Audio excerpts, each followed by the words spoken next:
Que tes vives eaux inondent mon âme, que ton Saint-Esprit vienne et prenne le contrôle à chaque situation qui trouble mes pensées, alléluia, mes soucis et mes fardeaux.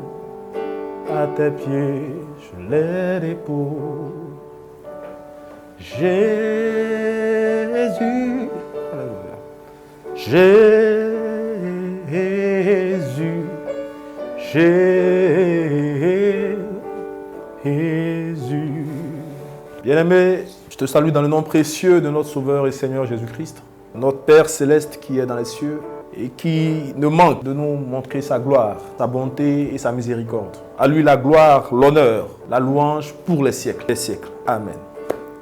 Je me tiens devant toi parce que j'ai à cœur un message pour une personne qui, aux yeux de l'Éternel, est spéciale. Pour une personne qui a été choisie par Dieu et qui cependant, pour être la créature de Dieu, se pose des questions sur son existence. Une personne qui traverse des moments pénibles, qui s'interroge même au sujet de sa vie, qui se demande ce qu'elle fait finalement sur la terre.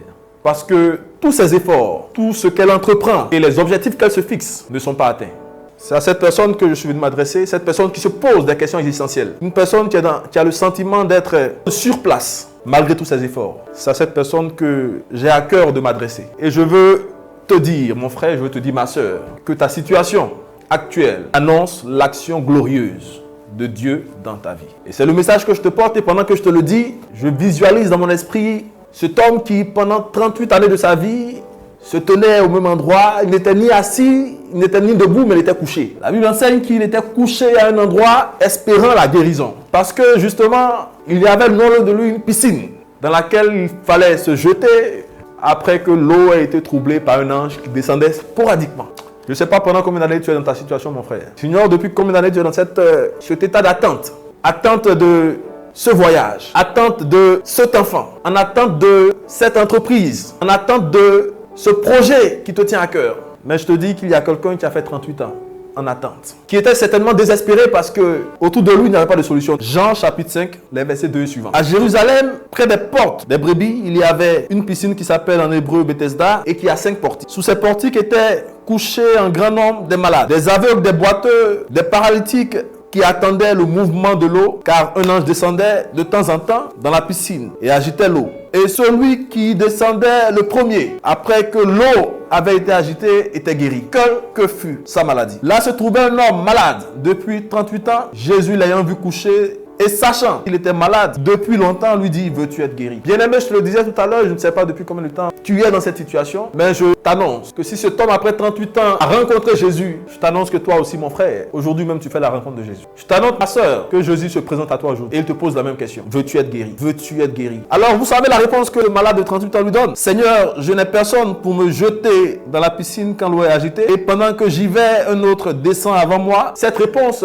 traduit le simple fait qu'il avait été simplement abandonné par ses proches, par ses parents, par ses amis, par ses connaissances, puisqu'il n'avait personne pour le jeter lorsque l'eau était agitée. Je ne sais pas sur qui tu as mis les yeux pendant combien de temps, sur qui tu as espéré, de qui tu as attendu le secours pendant combien de temps, mais je te dis que désormais, il y a quelqu'un qui se présente qui est plus grand que ceux en qui tu as mis ton espoir. Celui-là, c'est Jésus-Christ. Alors, bien-aimé, tu as certainement espéré qu'une situation se présente, qu'une bonne nouvelle te soit annoncée. Mais tu sais, quand Jésus se présente, les protocoles sont cassés. Les règles établies n'existent plus. Et c'est pour cela qu'il dit, lève-toi, prends ton lit et marche. Parce qu'en temps normal, vous comprenez, ce malade devait se jeter dans l'eau pour recevoir, selon le protocole établi, la guérison.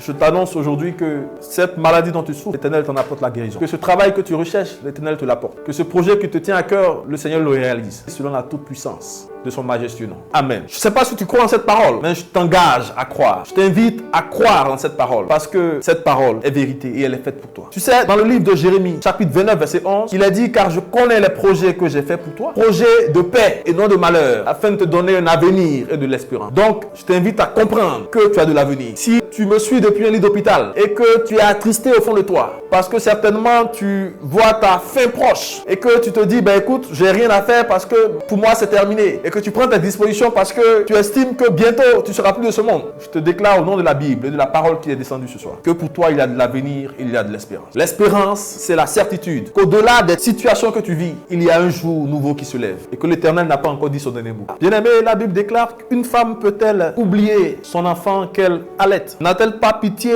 du fruit de ses entrailles quand elle l'oublierait? Moi, l'Éternel, je ne t'oublierai pas. Et c'est la parole du Seigneur. Je suis venu te dire, mon frère, que l'Éternel ne t'oubliera pas. Quelle que soit la situation que tu traverses, quelle que soit cette situation qui te préoccupe, la parole déclare que les compassions de Dieu envers nous sont infiniment supérieures à celles que peuvent nous témoigner même nos parents, à celles que peuvent nous témoigner même nos amis et nos connaissances. Parce que c'est lui qui nous a formés et nous lui appartenons. Nous sommes son œuvre. Même s'il nous arrive de traverser des moments difficiles, soyons assurés que Dieu veille sur nous et qu'il éprouve une forte affection pour nous. Alors bien aimé, je veux te dire ceci, je ne sais pas d'où tu m'écoutes, je ne sais pas si tu te poses au fond de toi la question de savoir si Dieu te voit, s'il écoute tes prières, mais je t'assure qu'il répondra à tes supplications et que tu peux lui faire confiance. Parce que bien aimé, je te lis ce passage de Jean, chapitre 1 que j'aime beaucoup et qui dit ceci, qui est une double conversation d'une part entre Nathanaël et Philippe et d'autre part entre Jésus et Nathanaël. C'est le livre de Jean, chapitre 1, 45 et suivant. Philippe rencontra Nathanaël et lui dit, nous avons trouvé celui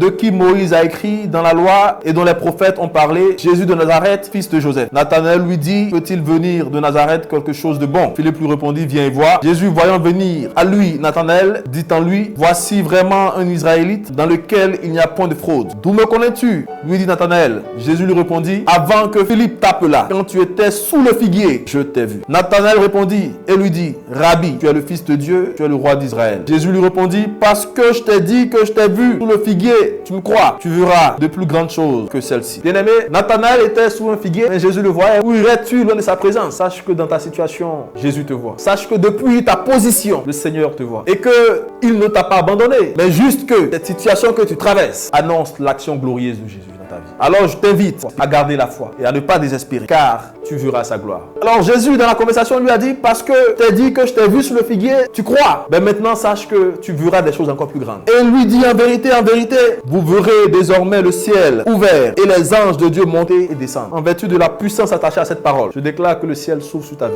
Je déclare que les faveurs d'en haut s'annoncent, que la restauration se répande dans ton corps, dans ton esprit et dans ton âme, dans le nom puissant de notre Seigneur. Bien-aimé, pour finir, Deutéronome 28 nous dit, l'Éternel t'ouvrira son bon trésor, le ciel, pour envoyer à ton pays la pluie en son temps et pour bénir le travail de tes mains. Je déclare, en vertu de la puissance attachée à cette parole, que depuis ta position, quel que soit le pays dans lequel tu te trouves, que le sol est béni par la pluie qui descend du ciel et qui fait prospérer le travail de tes mains dans ta vie au nom de Jésus-Christ. Amen. Ne t'inquiète de rien, mon frère, parce que Christ est désormais là et qu'il est prêt à agir dans ta vie et qu'il le fait dès à présent pour que ton témoignage soit un puissant témoignage et que ta situation actuelle fasse partie de ce que tu raconteras comme preuve de la grandeur de Dieu dans ta vie. Ne t'inquiète de rien, mon frère. Ne t'inquiète de rien et n'aie aucune crainte. Bien-aimé, abonne-toi à nos différentes pages. Nous aurons des séances d'enseignement, louanges, d'adoration. En tous les cas, des programmes sont en train d'être pensés qui feront à coup sûr du bien à ton âme. Demeure sous la grâce. Amen.